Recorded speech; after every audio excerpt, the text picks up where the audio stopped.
الحمد لله رب العالمين والصلاة والسلام على سيد الأنبياء والمرسلين وعلى آله وأصحابه وأهل بيته أجمعين.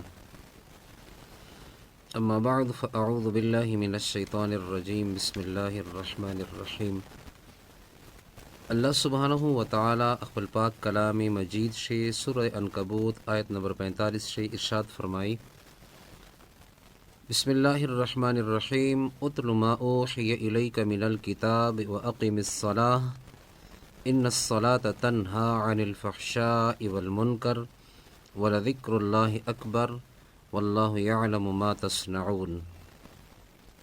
اللہ تبارک و تعالی اخبل حبیب لبیب صلی اللہ علیہ وسلم تا ارشاد فرمائی چکم وہی تا طرف تا کیری اخ کتاب چخا تلاوت وکا المنج قائم کا بے شک المنج دا بے حیائی او لخندنی کارو چخا من کول کوي او اللہ تبارک و تعالی ذکر دا ډیر بلند و بالا او ډیر ستر ورسوت لاله او الله تبارک و تعالی ته شپت استا چې کوم تاسو کوو دا دور دنیا چې الله تبارک و تعالی پیدا فرمایلی نو دغه دنیا شي چې کوم اوسیدونکي انسانان دي او ټول انسانان خپل نظریه خپل مذاهب مطابق خپل طریقې سره دو عبادات کوي.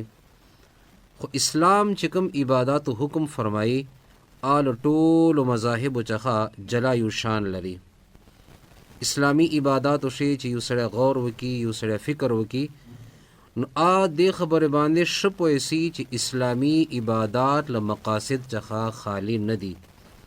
دیشه د آخرت فواید سره سره دنیا فائدې آپشه موجود دي چې هغه شي انسانی معاشره باندې انفرادي لحاظ سره او اجتماعي لحاظ سره دیر پا اثرات دا مرتب کیږي.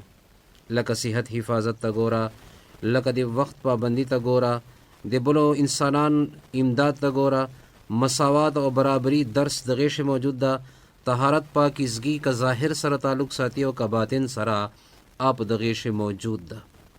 نو دو عبادات شی چې کوم اسلام یو مسلمان ته حکم ورکوي هغه شی اهم عبادت المنج ده چې هغه ته حدیث مبارک شی د دین اسلام یو تنبا یو مټه یو ستون ورته ویل سری دي او هر مسلمان بالغ نر او شج باندې فرض ده. نو سورہ عنکبوت شی چې الله تبارک و تعالی ارشاد فرمایل چې اتل ما اوحی الیک من الکتاب چې کوم کتاب تا طرف ته وحی کړه سلی ده آغا تلاوت وکا واقم الصلاة المنج قائم کا ان الصلاة تنہا عن الفحشاء والمنکر بیشک یقیناً المنج بے حیائی او لبد کار چخا منی کول کوي. نو دغ آیت مبارک شی اللہ تبارک و تعالی دل منج اثرات بیان فرمائی چل منج اخپل اثر چرنگ ظاہروی دغ انداز باندې چې انسان یو لبے حیائی کارو چخا او کم منکر دی کم منی کړي سلی دی کم خندنی کارونه دی اغي چخا دال منج منی کول کوي. المنج اغه عبادت تا چې دیشی الله تبارک و تعالی رضا پر شامل ده.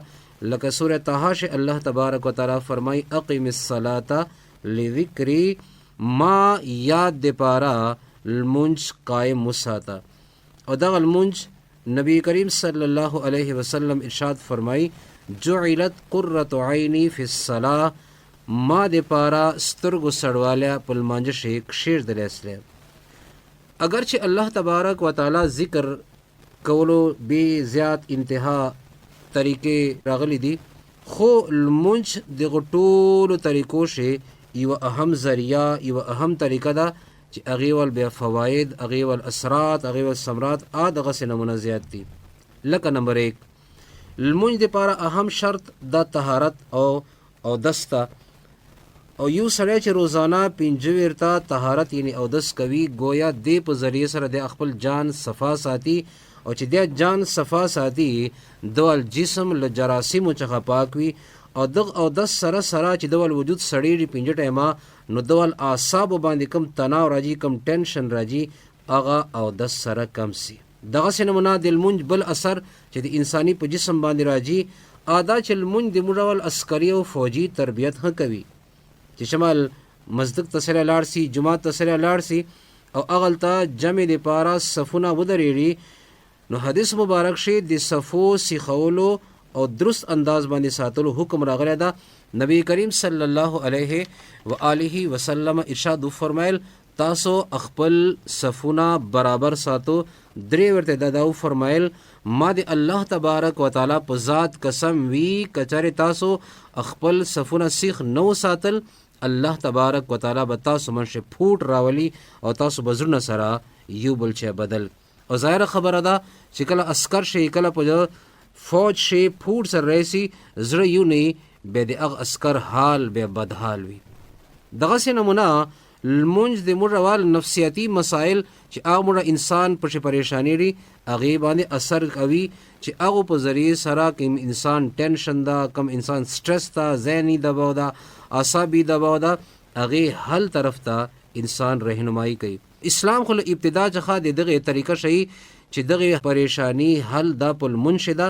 الله تبارک وتعالی دا فرمایل واستعینوا بالصبر والصلاة تاسو امداد وغواړو له صبر څخه او له لمونځ څخه. او نبی کریم صلی الله علیه وسلم دا فرمایل ان تعبد الله کأنک تراه فإن لم تکن تراه فإنه یراک. یعنی لمونځ چې عمل کوي داسې انداز سره کوه گویا الله تبارک وتعالی بخښوي نه. او کچره دا مرتبه نه حاصل نو چې کم از کم ذهن شي دا نقطه په دې باندې سره یو جوي چې الله تبارک وتعالی ما ویني نو گویا لمونځ کل د کل توجه انسان الله تبارک وتعالی طرف ته وي او بنده الله تبارک وتعالی مخشه هر قسم هتیار واچوي کل توجه الله تبارک وتعالی طرف ته سي. او چې کل توجه الله پاک طرف ته سي نو ذهن چې هغه سټرس هغه دباو خپل مخه سره لري سي. دې له وجې خو به نبی کریم صلی الله علیه و آله وسلم ته کله پریشانی لاحق سلا نو اب فوراً په لمونځ باندې ودرېدله. بلکې حدیث مبارک خدا راغلی دی چې نبی کریم صلی الله علیه و آله وسلم حضرت بلال رضی الله تعالی عنہ ته فرمایل اقم الصلاة یا بلال ارحنا بها. اے بلال منځ دپاره اعلان وکا لمونځ قائم کا او موږ ته لمونځ په ذریعې سره بیا راحت راکا. امام ابن ماجه په خپل سنن شي دا حدیث مبارک نقل فرمایي حضرت ابو هريره رضی الله تعالی عنہ علی نبی کریم صلی الله علیه وسلم خواته مبارک نبی علیه السلام ورته فرمایل اے ابو هريره تا په نس درد ده. حضرت ابو هريره رضی الله تعالی عنہ عرض کو یا رسول الله بالکل. مبارک ورته فرمایل قم فصل فإن فی الصلاة شفاء چکسا لمونځ ادا کا لمونځ قائم کا ځکه چې لمونځ الله تبارک وتعالی دا شفائی شي ده. نو سرکار مبارک چې دا چور د لمونځ اثرات دا ارشاد فرمیل دي الله تبارک وتعالی قرآن مجید شولی دي ظاهر خبره ده په هغې طریقې باندې به اثرات کوي چې کله لمونځ په هغې طریقې باندې وسي چې کومې طریقه نبی علیه السلام فرمایلی ده. لکه مشکات شریف حدیث مبارک ته نبی کریم صلی الله علیه و آله وسلم ارشاد فرمایل صلو کما رأیتمونی اصلی تاسو لمونځ کو او داسې لمونځ کو لکه ما ته ګوره چې څرنګه زه لمونځ کام. نو چې یو سړی نبی کریم صلی الله علیه وسلم شولی سری طریقې مطابق د لمونځ ادا کوي نو هغې اثرات د په جسم باندې وي د په روح باندې وي د په بیماریګانو باندې وي انفرادي لحاظ سره وي اجتماعي لحاظ سره وي کل معاشرې باندې به د لمونځ یو بهترین اثر پرېوځي. الله تبارک وتعالی دې موږ ته نبی کریم صلی الله علیه وسلم شولی سری طریقې مطابق لمونځ ادا کولو توفیق نصیب فرمای. آمین بجاه النبی الامین صلی الله علیه وسلم.